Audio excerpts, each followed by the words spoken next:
Hello বন্ধুরা, আশা করি সবাই ভালো আছো। আজকে আমি তোমাদের সঙ্গে শেয়ার করছি কাঁচা আমের টক ঝাল মিষ্টি আচার। পুরো আচারটা কিন্তু আমি গুড় দিয়ে করব, চিনি দিয়ে করব না। গোটা আমগুলোকে আমি এরকম বোটা কেটে কিছুক্ষণ জলে ভিজিয়ে রেখেছিলাম, তারপরে ভালোভাবে পুছে আমি এরকম চার ফাড়ি করে কেটে নিয়েছি। একটু হলুদ মাখিয়ে নিয়েছি আমগুলোতে আমি। এবারে এটা আমি কিছুক্ষণের জন্য, আধা ঘন্টার জন্য একটু রোদে রাখছি। আমটা আমি 2 ঘন্টা রোদে রেখেছিলাম। আম ছিল আমার 500, এখানে আমি 300 গ্রাম গুড় নিয়েছি, আর মৌরি নিয়েছি 1 টেবিল স্পুন, ধনেও তাই, জিরেও তাই 1 টেবিল স্পুন করে, তিনটেই নিয়েছি, আর 4টে শুকনো লঙ্কা নিয়েছি। এটা আমি শুকনো খোলায় ভেজে নেবো, এই যে গরম করে নেব। কিছুক্ষণ আমি এটাকে ভেজে নিচ্ছি, সুন্দর গন্ধ বেরোনো অবধি।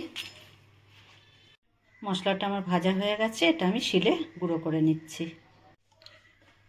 আমি দেখো 1 চামচ তেল দিচ্ছি, বড় চামচের 1 চামচ তেল দিলাম।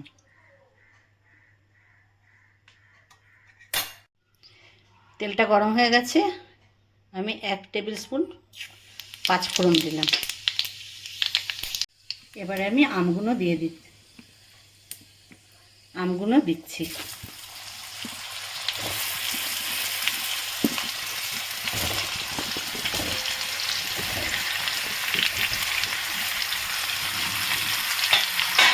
আমগুলো আমার দেওয়া হয়ে গেছে, কিছুক্ষণ আমি এটাকে ভালো করে নাড়াবো। আমি একটুক্ষণ এটা নাড়িয়ে নিলাম কিছুক্ষণের জন্য। তারপরে আমি এখন গুড়টাকে দিয়ে দিচ্ছি। গুড়টাকে ভেঙে গুঁড়ো করে নিয়েছি, গুড়টাকে দিয়ে দিচ্ছি। এবারে কিন্তু এটা সমানেই আস্তে আস্তে নাড়াতে হবে।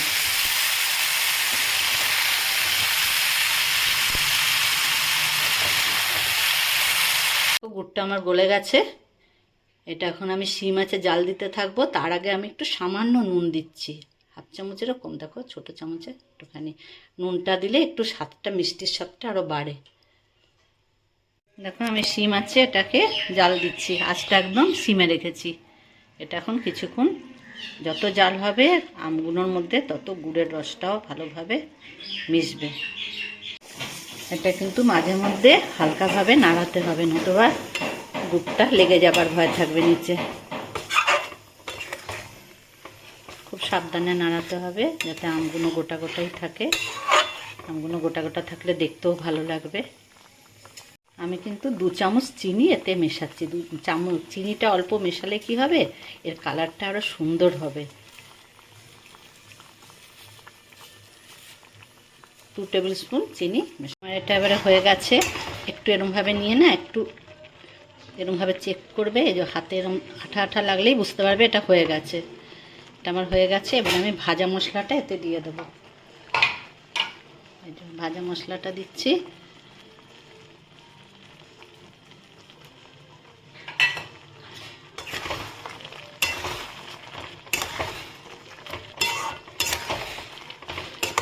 কত সুন্দর কালার হয়েছে। এবার দেবো ভিনিগার, 1 চিপি। একটু ভিনিগারটা দিয়ে দিচ্ছি, 1 চিপি। ভিনিগারটা দিলে না, এটা প্রিজারভেটিভের কাজ করে, আর অনেক দিন ঠিক থাকবে, 1 বছরের বেশি এটা ঠিক থাকবে। হয়ে গেছে, আমি এটাকে বন্ধ করে দিচ্ছি, ঠান্ডা হোক, তখন আমি এটাকে বোতলে ভরে তোমাদের দেখাবো।